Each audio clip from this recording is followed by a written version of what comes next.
El paro agrario completó hoy 9 días y pese al anuncio del gobierno y de los agricultores, la negociación aún no comienza en Tunja. Jorge Alfredo, hay que decir que la reunión estaba prevista en Bogotá, pero a última hora se cambió para Tunja en el Palacio Arzobispal. Hay que decir también que son 9 departamentos los afectados, pero principalmente Cundinamarca, también el Valle y por supuesto el departamento del Nariño son los más afectados por este paro de agricultores. Vamos rápidamente a Ipiales, donde se encuentra Natalia Cabrera con toda la información. Natalia, buenas noches y adelante. Hola, ¿qué tal? Muy buenas noches. Yo me encuentro desde el sector del Boquerón. Aquí hay más de 10.000 campesinos reunidos esperando precisamente ese diálogo con el gobierno nacional. En general, en el municipio de Ipiales ya se empieza a ver el desabastecimiento de gasolina, de alimentos, así también en otros 13 municipios del departamento de Nariño que se encuentran totalmente aislados del resto del país. Este es un panorama de lo que ocurre a nivel nacional con este paro agrario. Estos disturbios marcaron el 9º día de paro agrario en Pasto. Se presentaron en los alrededores de la plaza de mercado del sur de la ciudad, donde los trabajadores salieron a respaldar la huelga y terminaron enfrentados a la policía. 53 personas fueron detenidas. El comercio cerró sus puertas preventivamente. Un grupo de motociclistas a generar caos en nuestra ciudad, obligando a cerrar los negocios, y en esa forma tomamos la decisión primero de buscar que el servicio de escolar se suspendiera. Bloqueada en su totalidad se encuentra la vía principal que de Neiva conduce al sur del Huila, a Putumayo y a Caquetá. Decenas de agricultores colocaron barricadas en 3 sectores. La vía Neiva-Tello también está cerrada. Las carreteras de acceso a Florencia, Caquetá continuaron cerradas por unos 11.000 manifestantes. El ejército tuvo que utilizar helicópteros para trasladar hacia y desde el aeropuerto local a los viajeros, pues esta vía también está bloqueada. Campesinos de Fusagasugá y municipios vecinos recorrieron las calles de esa población con el féretro del joven Juan Carlos León, quien murió en medio de los disturbios del lunes. Los campesinos pidieron investigar el caso y garantizar la protesta. Agricultores y mineros cerraron la vía La Unión-La Ceja en Antioquia. En Valdivia, Bajo Cauca, manifestantes incendiaron 4 camiones. Las carreteras que comunican a Arauca con los Santanderes y con Bogotá fueron cerradas hace más de 24 horas por manifestantes, algunos de ellos encapuchados en apoyo al paro agrario. Camioneros en paro impidieron el traslado de carga entre Dos Quebradas y Santa Rosa de Cabal en Risaralda. Los vehículos permanecen al lado y lado de la carretera como protesta por los costos del combustible. En Zipaquirá, a solo 40 minutos de Bogotá, la protesta corrió por cuenta de los transportadores de carga y pasajeros que no prestaron servicio.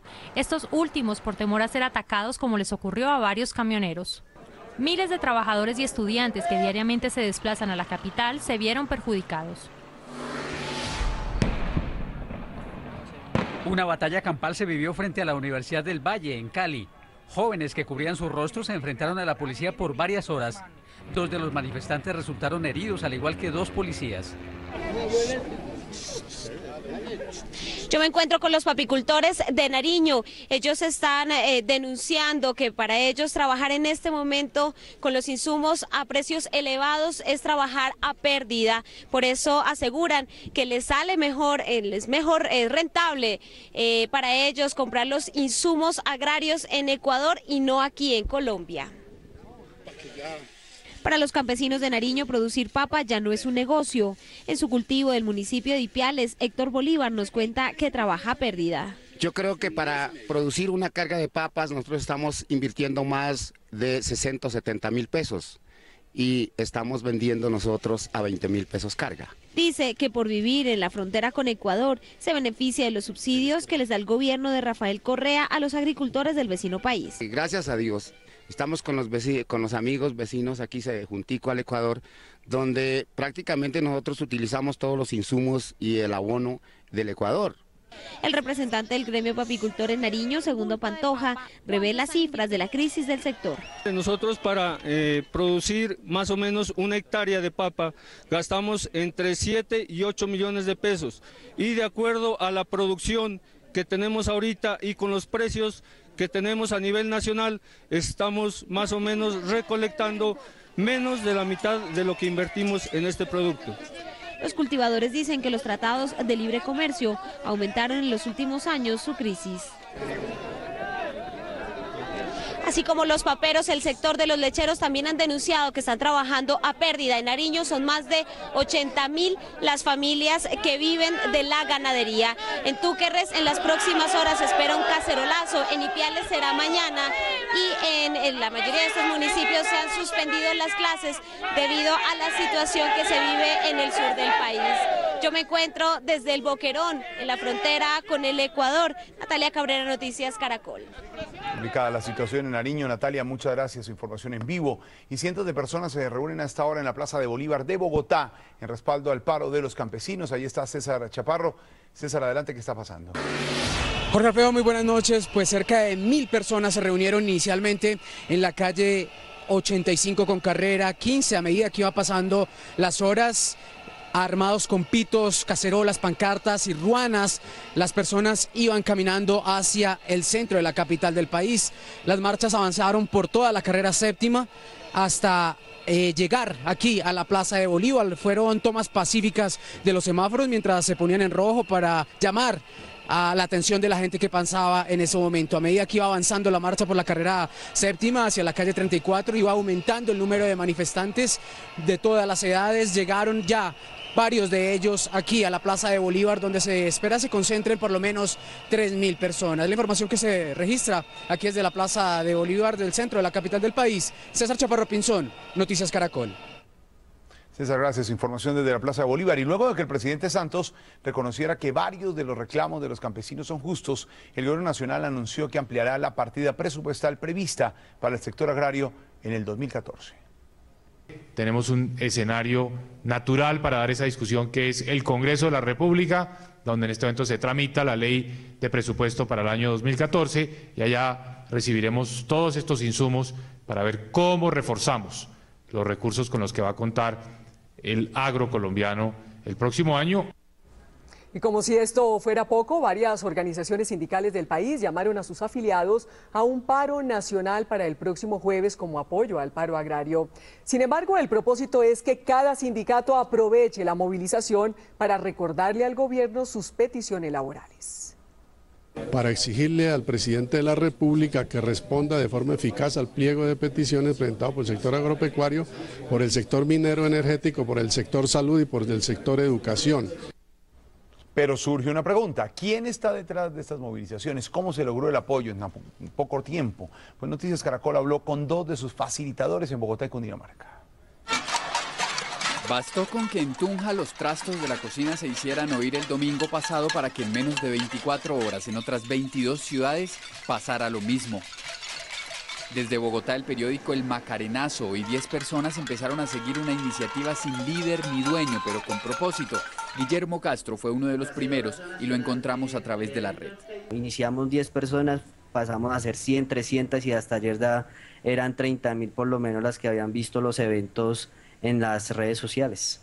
Según ellos, detrás de esta forma de protesta no hay representantes ni políticos ni organizadores, todo es espontáneo. El rol que se presta es como un facilitador y articulador más que coordinador y convocante. Esto quiere decir que se respetan las iniciativas ciudadanas, se potencian. Basta con teclear la palabra cacerolazo en Facebook o Twitter para darse cuenta de que en al menos 30 ciudades del país ya hay actividades parecidas programadas durante toda la semana. Los facilitadores rastrean en la red los reportes de marchas y sirven como enlace entre organizaciones sociales y según ellos, de las 22 marchas realizadas anoche, solo una tuvo un pequeño incidente que no pasó a mayores. Hoy fue sepultado en Bogotá el subintendente de la policía, Luis Torrado Marín, una de las víctimas fatales que deja el paro agrario. Los altos mandos de la policía rindieron honores al uniformado que fue muerto cuando desbloqueaba una vía entre Pacho y Zipaquirá, Cundinamarca, el fin de semana pasado. Torrado Marín, quien cumpliría 36 años el próximo 14 de septiembre, de los cuales dedicó 16 a la institución, dejó una esposa con 7 meses de embarazo y 2 hijos de 6 y 2 años. La subdirectora de la policía, Luz Marina Bustos, envió un mensaje de condolencia a la familia del policía, al que calificó como un héroe. La expedición por decreto del Plan de Ordenamiento Territorial en Bogotá generó hoy un fuerte enfrentamiento entre el gobierno nacional y la administración del alcalde Gustavo Petro. El ministro de Vivienda, Luis Felipe Henao, criticó duramente esta determinación, calificándola como autoritaria. Incluso sectores políticos afines al alcalde no comparten el decreto. Inicialmente, el alcalde Gustavo Petro argumentó que ante la negativa del Consejo Distrital de no debatir ampliamente el plan de ordenamiento territorial, expidió el decreto amparándose en una ley de la República. Si el Consejo no aprueba en 90 días calendario la iniciativa, lo podrá hacer por decreto el alcalde. La decisión provocó una fuerte reacción del ministro de Vivienda, Luis Felipe Henao. Hoy, cuando tenemos la política más pobre de vivienda en Bogotá, que ni siquiera se puede comparar con la del mejor alcalde, sino comparémosla con la del peor alcalde, que fue Samuel Moreno. Es mucho mejor la política de Samuel Moreno que el alcalde Gustavo Petro. El alcalde le respondió: tiene todo el derecho de criticar, pero primero hay que leer.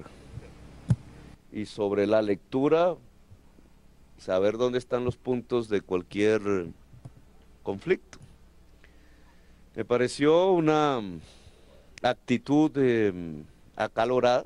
Incluso la bancada progresista en el Consejo y gremios criticaron el decreto. No comparto el decreto, ya el ojo está fuera, ya no nos puso cuidado a tiempo. Una cerrada de la puerta en la cara de la participación ciudadana, del desarrollo. Mientras que el alcalde dice que defenderá el decreto porque es incluyente para los más pobres y va a tono con el cambio climático, el ministro de Vivienda anunció que lo demandará porque en Bogotá ya se han perdido más de 70.000 empleos en el sector de la construcción.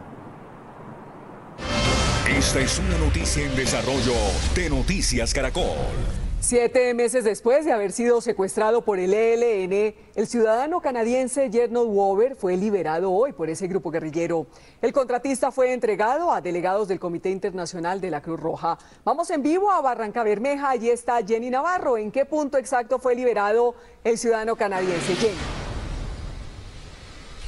Buenas noches, Malú. Decirles que las coordenadas, se desconoce exactamente el sitio en que fue entregado Gernot Wover. ¿Por qué? Porque las coordenadas son parte de la reserva y forman parte también del protocolo de seguridad y sería ponerlo en riesgo. Pero lo que podemos decir es que exitosamente se llevó a cabo esta liberación, tal como lo dijeron los integrantes de la Comisión Humanitaria. Pasa a las 2 de la tarde, arribó al aeropuerto Yariguíes de Barrancabermeja la misión humanitaria que traía al ciudadano canadiense Gernot Wover, liberado por el ELN. Balance muy positivo, la conversación fue muy fácil, todas las cosas que estaban programadas en el protocolo se cumplieron, nos recibieron muy bien. Wover fue secuestrado el 19 de enero pasado por el ELN en el sur de Bolívar.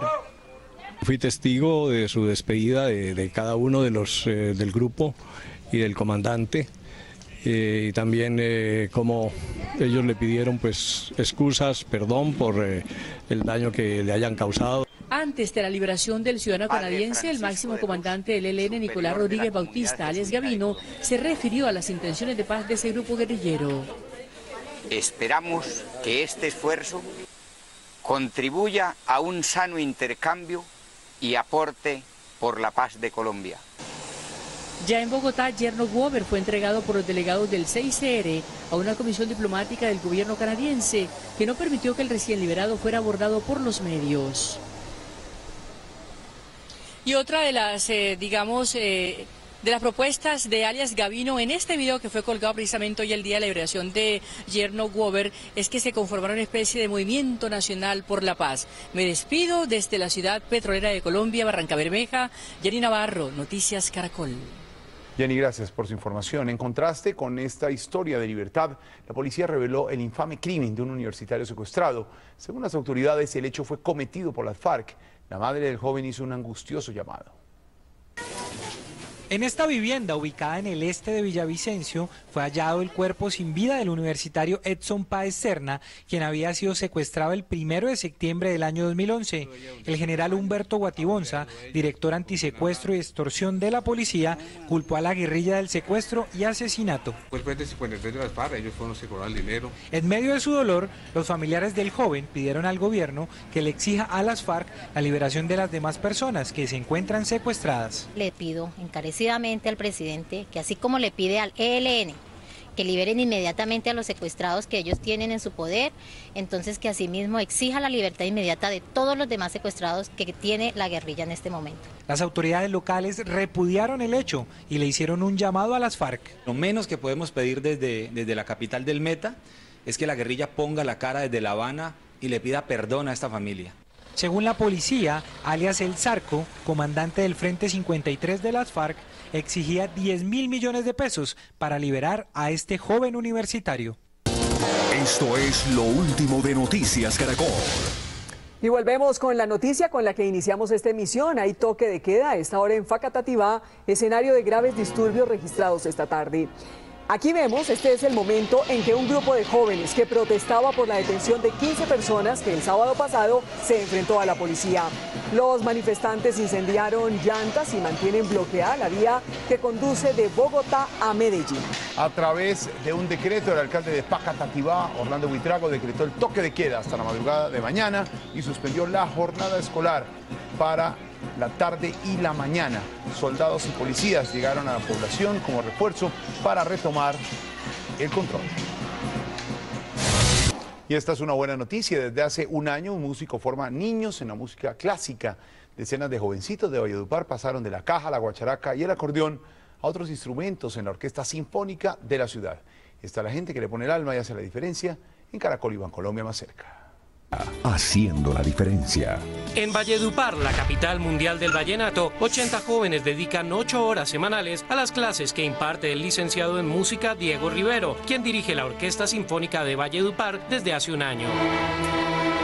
Aquí, digamos, en Valledupar predomina el vallenato, pero no, digamos que no es un obstáculo para poder desarrollar habilidades musicales de otro tipo, como lo es la música clásica. 3 y cua y pa pa pa pa pa pa pa. Cuando el profesor Diego nos dio la primera partitura, yo dije, uy, qué difícil, pero la seguí practicando y fue fácil.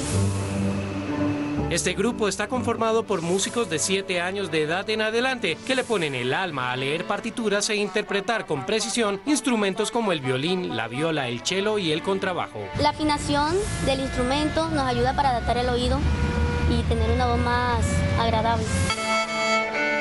Valledupar cuenta con esta orquesta sinfónica gracias a la Fundación Batuta, que promueve la música clásica en todo el país.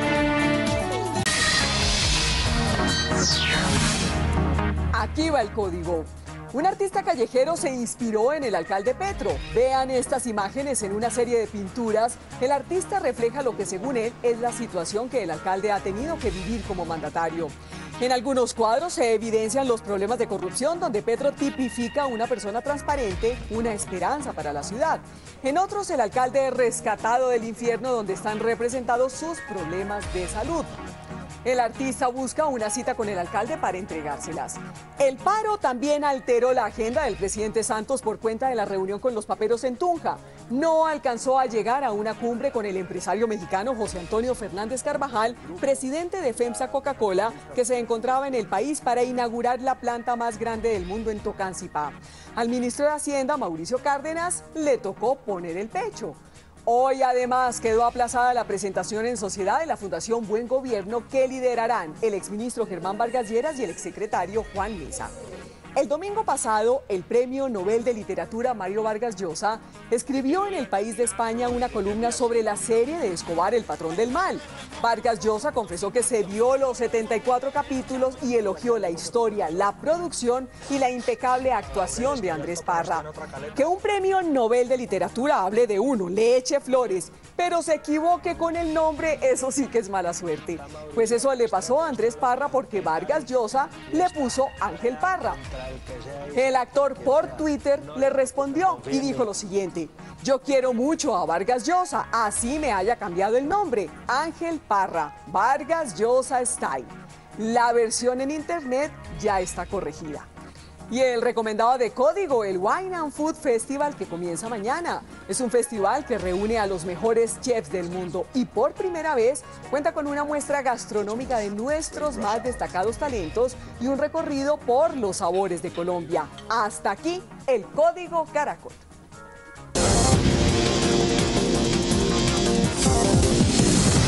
En Colombia se registran a diario todo tipo de amenazas a través de panfletos. ¿De dónde salen? ¿Quién está detrás de ellos? Diego Fajardo le siguió la pista. Noticias Caracol investiga. León Valencia es tal vez uno de los hombres más amenazados del país.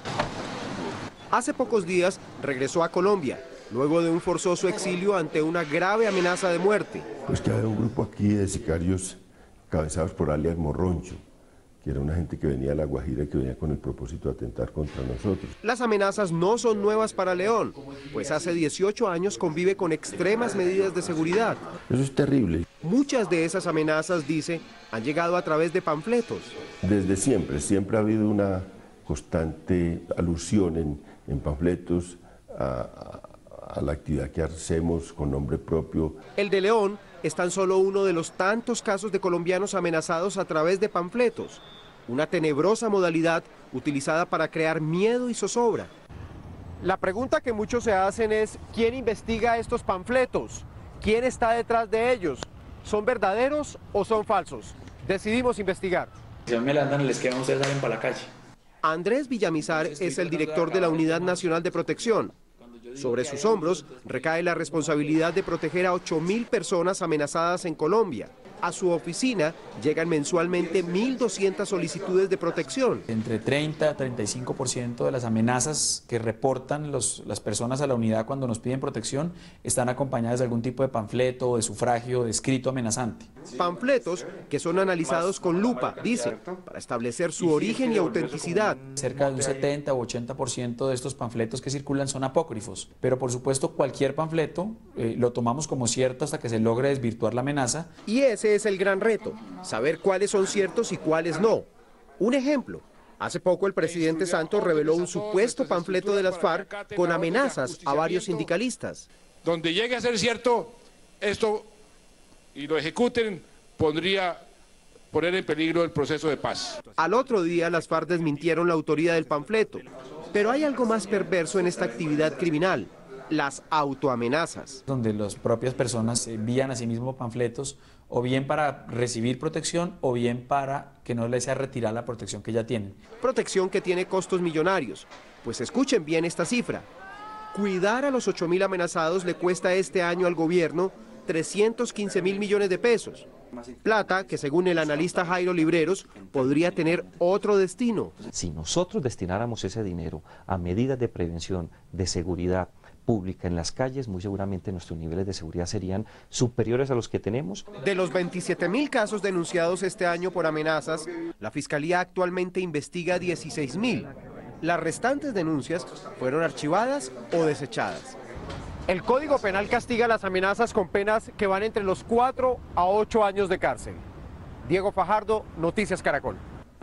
Terminamos más noticias a las 11:30 en última edición. Los dejamos con Desafío África, el origen. Esto es Noticias Caracol, primero en noticias.